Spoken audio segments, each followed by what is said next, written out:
Assalamualaikum warahmatullahi wabarakatuh. Perkenalkan nama saya Muhammad Kadafi. Saya akan melanjutkan ulangan harian sastra Inggris 16 tenses. Jadi yang kelima adalah simple past tense. Rumusnya subject plus verb to. Definisinya untuk menyatakan kejadian yang telah selesai di masa lampau. Contohnya, he visits the museum last week. Yang keenam, past continuous tense.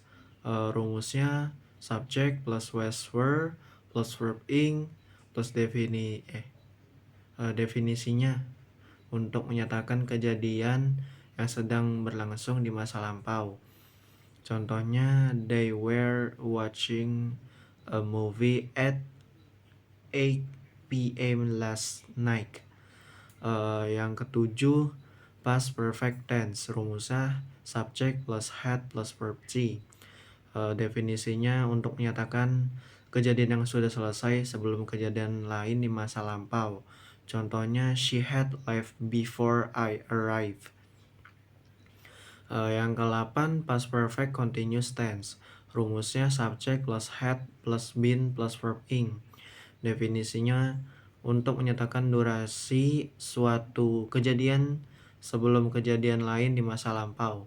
Contohnya, they had been working for hours before the rain stopped. Yang ke-9, simple future tense. Rumusnya subject plus will plus verb 1. Am, is, are, plus going to, plus verb 1. Definisinya untuk menyatakan kejadian yang akan terjadi di masa depan. Contohnya, she will travel to Japan next year. Yang ke-10, future continuous tense. Rumusnya subject plus will plus be plus verb ing. Definisinya untuk menyatakan kejadian yang sedang berlangsung pada waktu tertentu di masa depan. Contohnya, I will be studying at this time tomorrow. Yang ke-11, future perfect tense. Rumusnya subject plus will plus have plus verb 3.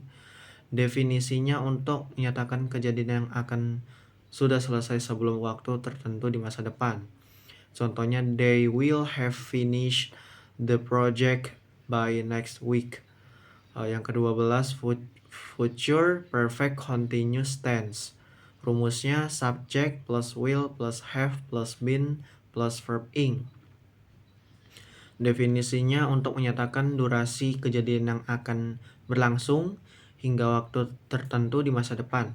Contohnya, she will have been working for 5 hours by noon.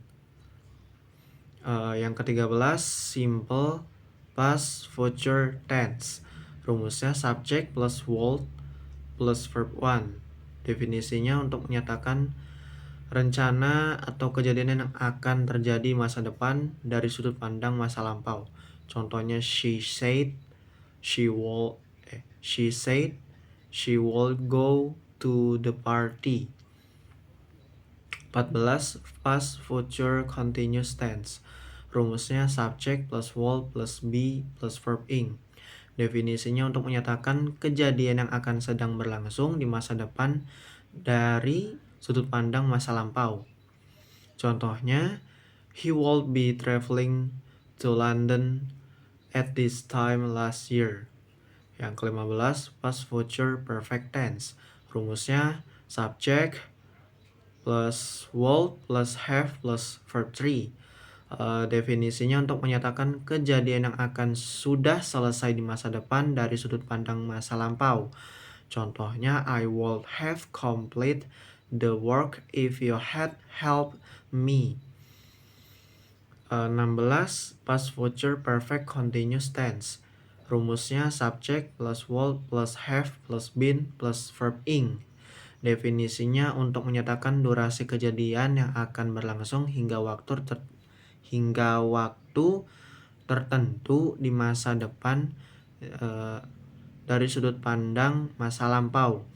Contohnya, he He would have been working there for 5 years by the end of last month. Sekian dari saya. Wassalamualaikum warahmatullahi wabarakatuh.